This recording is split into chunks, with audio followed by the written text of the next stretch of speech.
Avec moi sur ce plateau, Pierrick Laurent. Bonjour Pierrick. Bonjour. Dans un instant, on regardera les unes de la presse française. Un hommage à Stéphane Hessel est rendu ce matin dans nos journaux.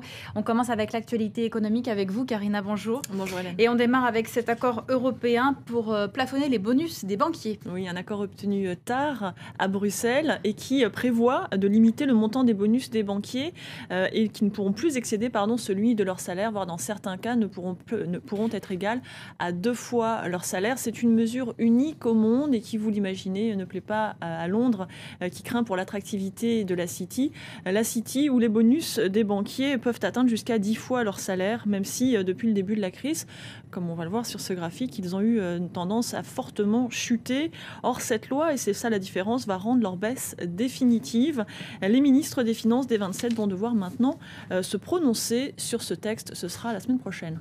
On va maintenant voir ce qui se passe sur les marchés où l'accalmie semble se confirmer. Oui, les marchés toujours rassurés par les promesses de la Banque centrale américaine et aussi dont les craintes se sont atténuées vis-à-vis de l'Italie. Pour preuve, l'euro, la monnaie unique, regagne du terrain au-dessus du $31 grâce au succès relatif de l'émission de dette italienne à long terme. Hier, le Trésor italien est allé emprunter 4 milliards d'euros à 10 ans. Les prêteurs étaient bien au rendez-vous, même si les taux d'intérêt étaient en hausse à 4,83%. La bourse de Tokyo, elle évolue en nette hausse. Ce matin, les investisseurs saluent la nomination de Haruhiko Kuroda à la tête de la Banque du Japon.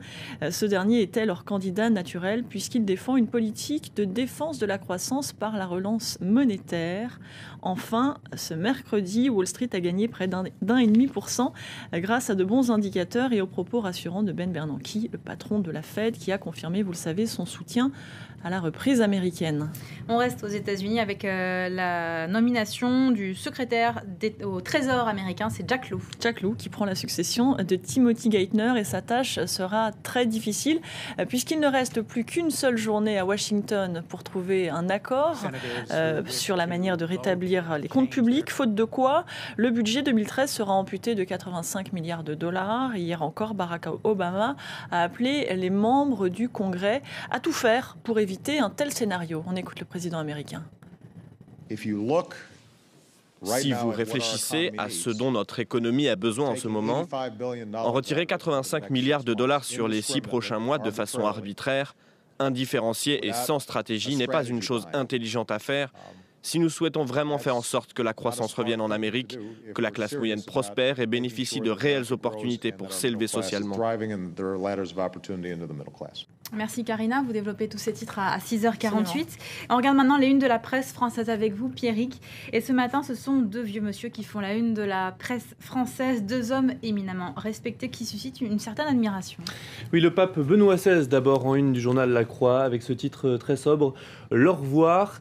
Un titre sobre pour un moment pourtant historique pour l'Église catholique, puisque c'est la première fois dans l'histoire moderne de l'Église qu'un pape va renoncer à ses fonctions. Alors La Croix souligne en une qu'il s'agit de la décision d'un homme fondamentalement libre, et cette photo donc du pape acclamé hier au Vatican. Benoît XVI qui fait également la une ce matin du Figaro. Une photo de Benoît XVI qui salue la foule depuis sa papamobile avec en arrière-plan la basilique Saint-Pierre. 150 000 fidèles étaient rassemblés hier. Le pape, lui n'est jamais apparu aussi heureux et ému, souligne le Figaro.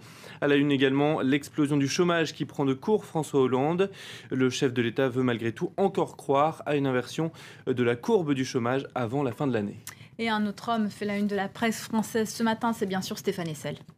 D'abord en une du Monde, la mort d'un humaniste, titre Le Monde, qui rend hommage à Stéphane Hessel. Photo en noir et blanc donc de ce résistant qui a survécu à la déportation. Son combat tout au long de sa vie, la défense des droits de l'homme. Avec aussi en une ce dessin très bienveillant de Plantu, je vous l'ai sélectionné. On voit Stéphane Hessel qui s'envole vers le paradis.